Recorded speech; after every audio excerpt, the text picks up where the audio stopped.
Pero primero empecemos con la rabia. La rabia, muchachos, ya ustedes lo saben, ustedes la conocen, es una enfermedad también zoonótica, se transmite únicamente a través de los animales, especialmente de los mamíferos. Y por mamíferos me refiero a todos los mamíferos. O sea, también nosotros como personas la podemos llegar a transmitir. Hay personas o ha habido casos, sobre todo en los hospitales, de gente que ha mordido a los doctores. Entonces, es muy común que también se les hagan estudios o que se les vacune contra la rabia, precisamente porque pues, no se sabe realmente si la persona está infectada. Es más común ver a personas que se infectan por algún tipo de animal doméstico, o no, entre comillas, porque la rabia es un virus que habita en muchas especies salvajes y muchas especies también domésticas, que pueden ser los perros, los gatos, las vacas, las ovejas, o sea, cualquier animal doméstico puede ser un portador de la rabia. ¿Quién creen ustedes que sea el portador, el principal portador de la rabia?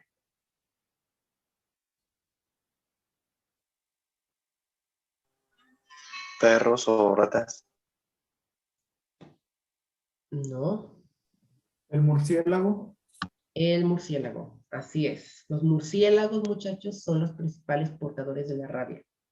Sin embargo, no es tan común que una persona se infecte de rabia a través de un murciélago.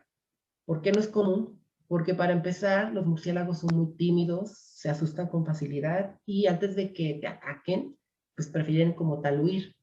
A menos que tú agarres el murciélago y lo estés ahí molestando, pues es probable que te ataque. Y la otra posibilidad es que pues, sea un murciélago hematófago que se alimente de sangre y tú te quedes dormido y te muerda. Pues ahí también puede ser otra posibilidad. La rabia, pues es un virus que tiene forma de bastón, se parece mucho a un bastón, de hecho, eso significa parte de su nombre. Rhabdos significa, pues, bastón, y rhabdoviride, pues, significa básicamente virus en forma de bastón. Tenemos también dentro de esta familia a otro tipo de virus como los vesiculovirus, que causan estomatitis vesicular. Tenemos a los lisavirus, que causan también cierta forma, pues, locura, pero en ellos encontramos ya la rabia y a la pseudorrabia. ¿Cuáles son las características propias del virus de la rabia? Pues parece un proyectil, de hecho parece como una bala. Se replica en el citoplasma y de alguna forma es un prototipo también en la replicación de algunos virus de cadena negativa. Bueno, en sí, pues la rabia, lo sabemos, es más común que la escuchemos, sobre todo en personas que han sido mordidas por perros salvajes o por perros callejeros. De hecho, una de las características más, pues más distintivas de la rabia es la hidrofobia. La hidrofobia o el miedo al agua o la no tolerancia al agua, pues se da porque los nervios como tal, donde viaja la rabia, terminan siendo tan sensibles o llegan a causar tanto dolor que al momento de que entran en contacto con agua en las mucosas, pues duele, les duele a las personas o les duele a los animales. Entonces es por eso que rechazan mucho como el agua. Una vez, chicos, que se presentan ya los síntomas de la rabia, no hay fuerza humana, médica, divina o infernal que pueda como curar a esa persona. Esa persona se va a morir. Es la realidad. Si la persona tiene ya síntomas de rabia, se va a morir. La ventaja dentro de todo lo malo es que hay mucho tiempo para que la persona se inmunice. O sea, la rabia no presenta síntomas tan rápido. Entonces, si una persona los presenta es porque realmente fue mordida y jamás quiso atenderse o jamás pudo atenderse. Entonces, es la única, de alguna forma, pues también es parte culpa de la persona. El virus mide aproximadamente 50 a 95 nanómetros de ancho y 130 a 380 nanómetros pues, de largo. Es de los virus más grandes que tenemos. En su superficie, como lo vemos aquí en la imagen, tenemos unas glucoproteínas que son las que se unen como a los receptores de los músculos, que son las células donde se empiezan a replicar el virus. Si, por ejemplo, en esta persona, supongamos que esta persona, bueno, este perrito tiene rabia y mordió a esta persona en la mano. La rabia únicamente, o el virus de la rabia únicamente lo podríamos encontrar en la mano, en la lesión de donde fue como tal inoculado el virus. Al menos antes de que aparezcan los síntomas. La nucleocápside es helicoidal, es como de alguna forma circular, bueno, no circular, más bien como alargada, por así decirlo, y la cadena de ARN que tiene es relativamente pequeña, son 12.000 bases de ARN monocatenario en sentido pues negativo. Tiene también una proteína de matriz M que se encuentra en toda la envoltura de la cápside, que sería esta que estamos viendo aquí. Y tenemos también una proteína N, que es la principal proteína estructural del virus. El receptor al que va a atacar el virus una vez que se disemina por los nervios es el receptor de acetilcolina tipo nicotínico.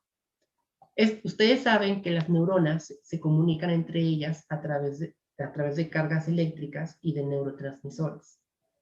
¿Se acuerdan de sus clases de neuro y de bioquímica, verdad? ¿Qué ocurre cuando se corta esa comunicación entre las neuronas?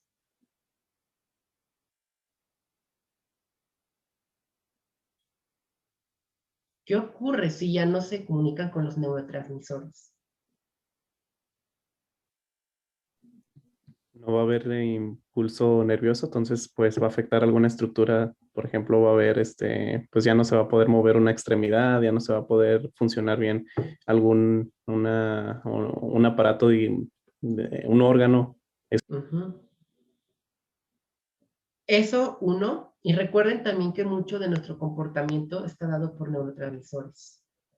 Recuerden que un aumento en la serotonina y la dopamina nos hace sentir enamorados. Un descenso en la dopamina y la serotonina nos hace sentir depresión. Un aumento, sobre todo en todos, pues nos hace tener esquizofrenia. Entonces, realmente somos controlados por la química de nuestros cerebros de alguna forma. A esto se debe a que en los pacientes con rabia haya cambios de comportamiento muy marcados, muy agresivos. Por eso tienen un comportamiento muy violento. Si hiciéramos una biopsia como tal de las neuronas afectadas ya por la rabia o del cerebro de alguien con rabia, observaríamos esto, los corpúsculos de Negri. Son pequeñas inclusiones citoplasmáticas que se encuentran en la parte del soma de las neuronas y son como vesículas que están en el citoplasma. Eso es muy común encontrarlo en pacientes que han muerto por rabia. De hecho, la mayoría de los diagnósticos de rabia se hacen post-mortem, se hacen después de que la persona murió. Casi todos son después de eso. Los axones, pues básicamente van a cumplir la función de ser como una carretera, un medio de transporte para el virus.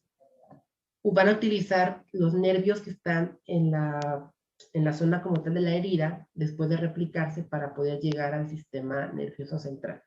Una vez ahí en el sistema nervioso central, pues ya aparecen todos los síntomas neurológicos de la rabia y no hay pues nada que hacer.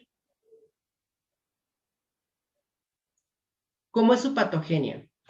Bueno, primero tenemos que distinguir las dos clases de rabia que existen. Existe la rabia salvaje y existe la rabia urbana. La rabia urbana va a ser provocada por perros, gatos, animales de compañía, domésticos, ganados, o sea, cualquier tipo de animal que pudiera estar infectado y en contacto constante con nosotros es la rabia pues urbana. La rabia salvaje pues es por animales salvajes, pueden ser zorros, mapaches, murciélagos, cualquier tipo de mamífero que esté contagiado por rabia. El animal va a morder a la persona, por la razón que sea, y en la zona de la herida, principalmente en el músculo, se va a inocular una cantidad de virus. También el tiempo en el que aparecen los síntomas y en el que se desarrolla la enfermedad tiene que ver mucho con la cantidad de virus que se inoculó. Después de que se inoculan en los tejidos, el virus va a replicarse dentro del músculo y una vez que se replicó después de un tiempo considerable, va a ser transportado por los axones hacia las fibras sensoriales y de ahí al sistema nervioso central. Para esto va a utilizar los ganglios raquídeos y la médula espinal. Una vez en la médula espinal va a subir directamente al cerebro, va a ascender, y aquí va a infectar otras estructuras como el cerebelo, el hipocampo, el tronco encefálico, inclusive hasta puede llegar a otros órganos después del cerebro, como los ojos, las glándulas salivales, es por eso que los perros en su etapa final la tienen en la saliva. Puede también estar en la piel, en la córnea, etc. O sea, ya de ahí se disemina como a otros sitios. Pero en este punto, cuando ya alcanza el sistema nervioso, pues no podemos atacarlo. O sea, el punto es atacarlo cuando está todavía en el músculo.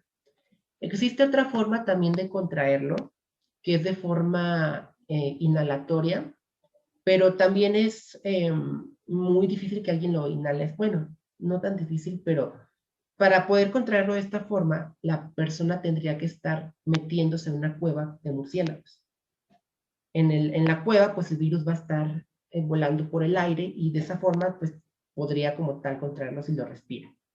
O si se inocula, o si llega como a los ojos o a alguna membrana expuesta. Entonces, es por eso que no se recomienda entrar mucho a las cuevas, al menos no sin protección. ¿Cuáles son los mecanismos patogénicos del virus? Bueno, depende mucho como de cada etapa de la infección. Hay que recordar que el virus de la rabia no es muy citolítico, o sea, realmente no causa tanta citólisis en las células, no las explota, porque no se reproduce como tal en las neuronas, se va a reproducir en el músculo.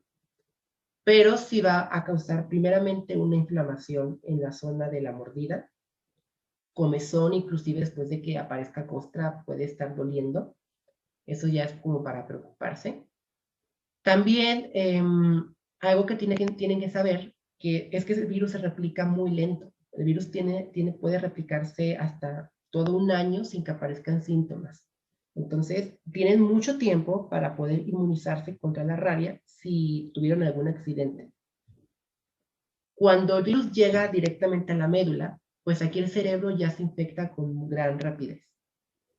Y pues las zonas que son más afectadas, ya mencioné algunas, pero también encontramos el tronco encefálico, las células ganglionares y las protuberancias, las células de Purkinje en el cerebelo.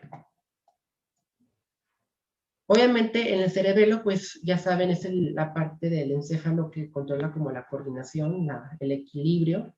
Entonces, pues la persona también tiende como a tener ya problemas al caminar, mantenerse como en pie.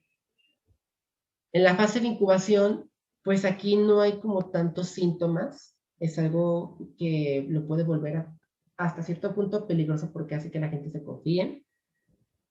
Pero en esta fase de incubación pueden aparecer ya los anticuerpos contra la rabia. Entonces, sí aparecen de forma serológica en la sangre anticuerpos antirrábicos, pero el cuerpo humano no tiene la capacidad de eliminar el virus. No puede frenar la infección.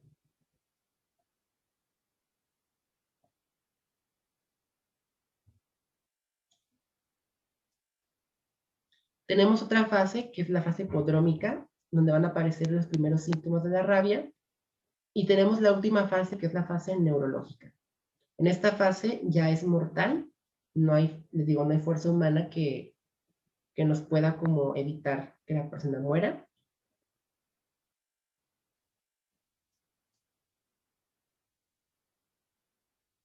Inclusive también se puede llegar a extender a otros órganos como la médula suprarrenal o el parénquima renal. También puede llegar a estar en estos tejidos.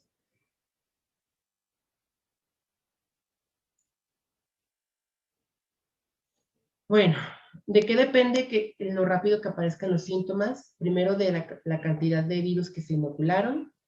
También depende de qué tan cercana esté la herida hacia el cerebro, la gravedad de la herida La edad también del hospedador es un factor grande y el estado inmunitario del paciente. Si se libera una cantidad de virus muy pequeña, va a tardar mucho tiempo a lo mejor en que aparezcan los síntomas, pero no quiere decir que no vayan a aparecer. Sí van a aparecer. Y pues realmente la inmunidad es básicamente nula en nuestro caso. No hay una inmunidad protectora ni para evitar que crezca ni para evitar que llegue al cerebro. No podemos combatirlo. Es más común que la gente que trabaja con animales, como veterinarios, cuidadores, personas que tienen asociaciones con ellos, sean contagiados de rabia. Es una zoonosis, realmente pues, se transmite de animales, con los animales. Para la gente que trabaja con murciélagos, pues es estricto que estén vacunados contra la rabia, si no, no pueden hacerlo. Hay otros lugares donde son también endémicos de rabia, por ejemplo, Brasil es un lugar que es muy endémico de rabia porque hay muchos murciélagos hematófagos que se alimentan de sangre, como este. Y la característica de este murciélago es que a lo mejor te muerde, pero tú ni siquiera lo sientes. Te muerde cuando estás dormido. Entonces es algo peligroso también. No hay como una incidencia estacional, o sea, puede aparecer en cualquier momento del año. Y está básicamente el virus en todo el mundo. Aquí en Zacatecas también hay casos de rabia. ¿Por qué? Pues también tenemos murciélagos. Dentro de la rabia, digamos, urbana, pues el mayor portador, a diferencia de lo que se podría pensar, pues son los gatos. Los gatos son los mayores portadores de la rabia, más que los perros. Sí, Lucero, mande, ¿qué pasó? Le quería preguntar que si los animales pueden vivir toda su vida con rabia o les pasa el mismo destino que a los humanos, o sea, que se van a morir. Les pasa el mismo destino que a los humanos. Sí, sí se mueren.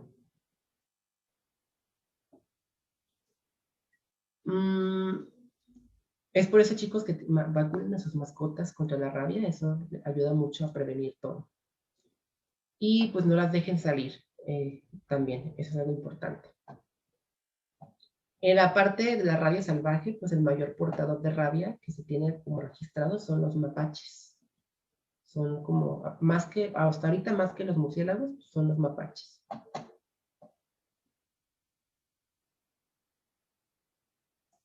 Bueno, ya hablando de la enfermedad clínica, ¿qué se va a ver en cada fase de la rabia? En la fase podrómica, bueno, primero la fase de incubación, pues es asintomática, puede durar muchos días, muchos años tal vez, bueno, no años, más bien muchos meses, puede ser de 65 a 365 días bajo la mordedura.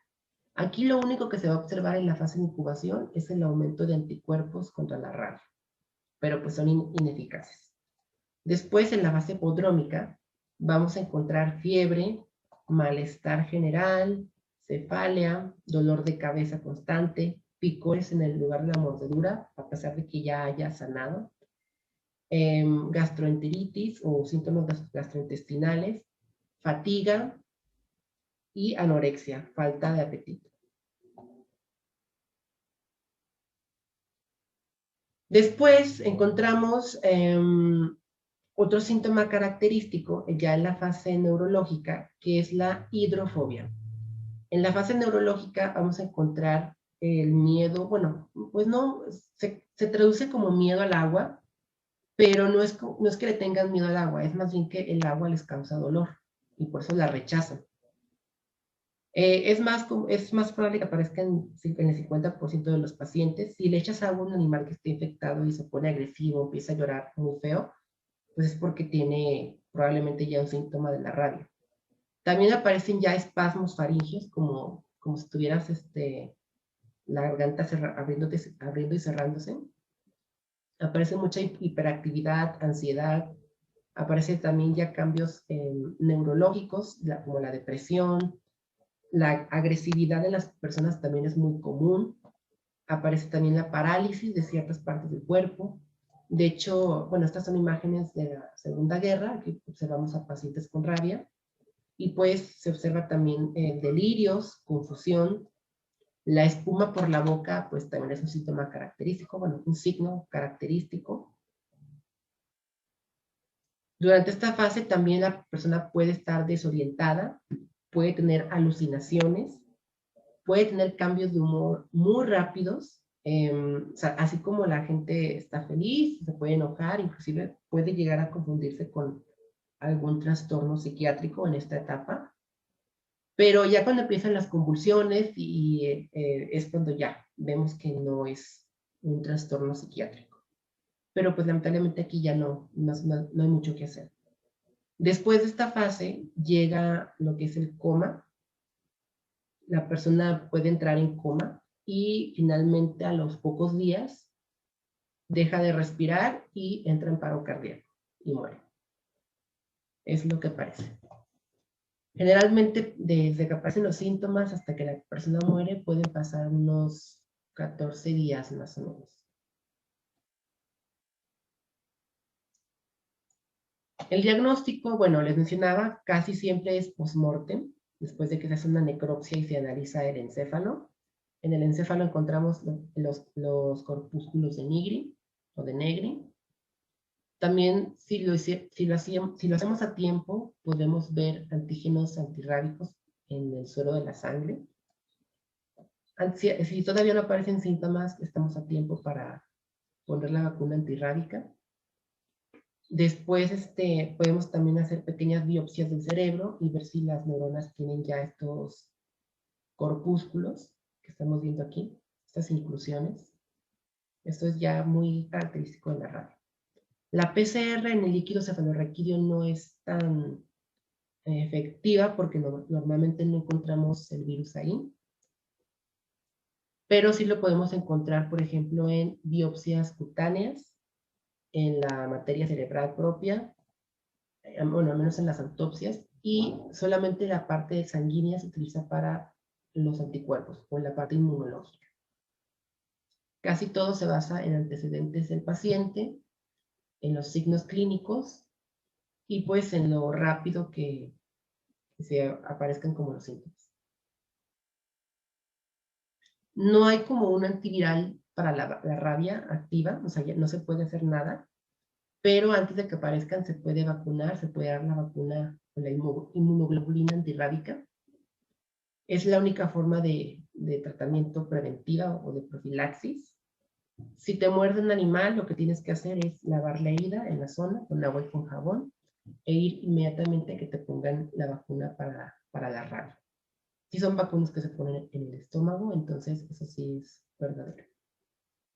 Otra cosa que pueden hacer es identificar al animal, vigilar al animal, si es un perrito o lo que sea, que no se muera en los siguientes 10 días. Si se muere es porque que tenía rabia. Y pues ahí pues también con más razón tienes que ponértela. ¿Cuál es la dosis de la vacuna antirrábica? Tenemos la dosis para antes de que te expongas o antes de que te muerdan. Si vas a trabajar con animales que te puedan tener la rabia, pues la tienes que poner. Y tenemos también la dosis para después de que te muerdan. En la primera dosis o la preexpositiva es 1 mililitro en 3 dosis a los 0, 7 y 28 días. Generalmente es por vía intradérmica, es por eso que se utiliza como el estómago. Después de esos días, bueno, o después si te mordieron, puede ser una dosis mayor, que es de 5 dosis de 1 mililitro, a los 0, a los 3, 7, 14, 21, 28, con extensión hasta 90 días. O sea, cada cierto tiempo tienes que poner como la dosis. Y eso es para asegurarse de que no llegue al cerebro. Otra forma de control, pues es en la forma de controlar la rabia salvaje, que es pues, de cierta forma imposible, no se puede hacer del todo. Pero para controlar la rabia salvaje, de hecho, se han dejado cebos en el bosque o en lugares muy endémicos y los animales se lo comen. Estos cebos pues ya tienen la vacuna antirrábica y es una forma como también de inmunizarlos a ellos. Entonces pues aquí también la medicina veterinaria pues, tiene mucho que ver en la prevención. Y pues en nuestro caso simplemente no No abandonar a las mascotas, vacunarlas cada año contra la rabia y no permitirles la salida de la casa. Las mascotas tienen que estar en la casa. ¿Preguntas de la rabia? Doctor, entonces la vacuna se puede utilizar como un tipo de tratamiento. Es que no es como un tratamiento, es una manera profiláctica. Porque el tratamiento sería, si ya te aparecieron los síntomas, pues le das tratamiento para que se le quiten los síntomas. Y esto es antes de que aparezcan los síntomas, o antes de que aparezca ya la enfermedad activa. Entonces, no hay tratamiento para la rabia. Ok. ¿Otra pregunta que tengan, chicos, de la rabia? Bueno, terminamos con el ébola y ya.